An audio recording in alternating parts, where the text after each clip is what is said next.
আসসালামু আলাইকুম রহমতুল্লাহি বরকাতু। সুপ্রিয় দর্শক শ্রোতা ভাই ও বোনেরা, আজকে আমি আপনাদের সামনে সেকুলারিজম সম্পর্কে আলোচনা করব। সেকুলারিজম কি এবং ইসলামের সাথে এটির দ্বন্দ্ব কোথায়। প্রথমে আমরা জানার চেষ্টা করব সেকুলারিজম কি। সেকুলারিজমের শাব্দিক অর্থ হল ইহজগৎবাদ বা দুনিয়াবাদ। পরিভাষায় সেকুলারিজম একটি রাজনৈতিক মতবাদ। পরিভাষায় এর অনেকগুলো সংজ্ঞা দেওয়া হয়।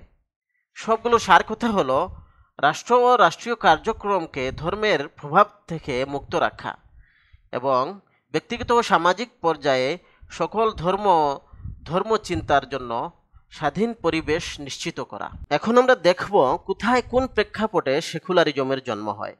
সেকুলারিজমের জন্ম হয় ইউরোপে, এবং যেসব প্রেক্ষাপটের মধ্যে এটির জন্ম হয় সেই প্রেক্ষাপটগুলো হলো: এক, চার্চ ও ধর্মগুরুদের একচ্ছত্র আধিপত্য। ইউরোপে তখন চার্চ ও ধর্মগুরুদের একচ্ছত্র আধিপত্য ছিল। সমাজ ও রাষ্ট্র সব কিছুর উপর এই চার্চের নিয়ন্ত্রণ ছিল।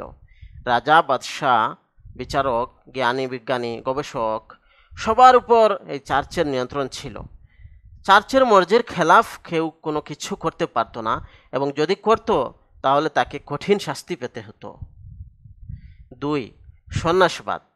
সেন্ট পলের প্রভাবে খ্রিস্টধর্ম সন্ন্যাসবাদে রূপ নিয়েছিল, যা এখনও আছে। মানে দুনিয়ার সব কিছু ছেড়ে ঈশ্বরের ধ্যানে মগ্ন হয়ে যাওয়াকেই ধর্ম মনে করা হয়।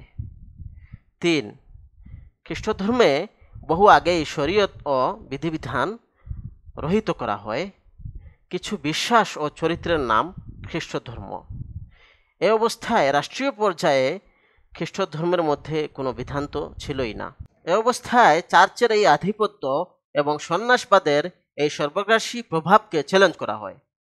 বলা হয়, চার্চ ও ধর্মগুরুদের এই অন্যায্য আধিপত্য চলতে পারে না, এবং শুধু ঈশ্বরের ধ্যানে মগ্ন থাকলে হবে না, বরং এই দুনিয়ার প্রতিও আমাদের মনোযোগ দিতে হবে এবং এই দুনিয়ার উন্নতির জন্য আমাদের চেষ্টা করতে হবে।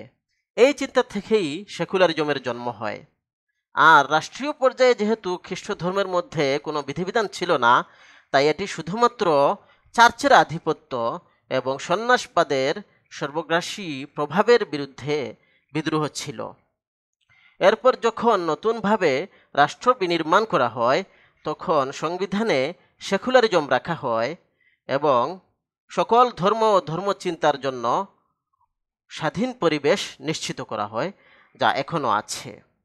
এভাবে চার্চের আধিপত্য এবং সন্ন্যাসবাদের সর্বগ্রাসী প্রভাব থেকে মুক্ত হয়ে ইউরোপ ও পশ্চিমা বিশ্ব আজ জ্ঞান, বিজ্ঞান, গবেষণা, প্রযুক্তি, ব্যবস্থাপনায় যে উন্নতির চরম শিখরে পৌঁছেছে তা আমাদের চোখের সামনে।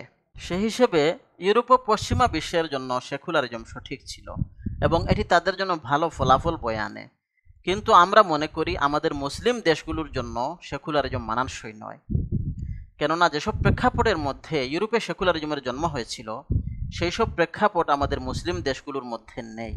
এছাড়াও আমাদের ধর্ম ইসলামের এমন কিছু বিধান রয়েছে যেগুলো রাষ্ট্রীয় পর্যায়ের সাথে সম্পর্কিত, যেমন হুদুদ, কিসাস, দণ্ডবিধি, জাকাতের বিধান, রাষ্ট্রীয় উদ্যোগে জুমা ও ঈদের নামাজের ব্যবস্থা করা ইত্যাদি।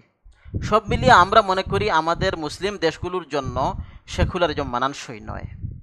এ অবস্থায় আমাদের মূলধারার রাজনীতিবিদদের উচিত সেকুলারিজমের দোহাই না দিয়ে তিনটি বিষয় জুড়ে সুরে প্রচার করা।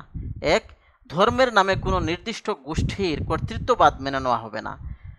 দুই, সকল ধর্ম এবং ধর্মচিন্তার জন্য স্বাধীন পরিবেশ নিশ্চিত করা।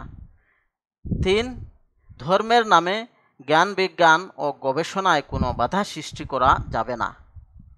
এছাড়াও আমাদের মূলধারার রাজনীতিবিদদের উচিত রাষ্ট্রীয় পর্যায়ের সাথে সম্পর্কিত ইসলামের বিধানগুলোর ব্যাপারে তাদের অবস্থান পরিষ্কার করা।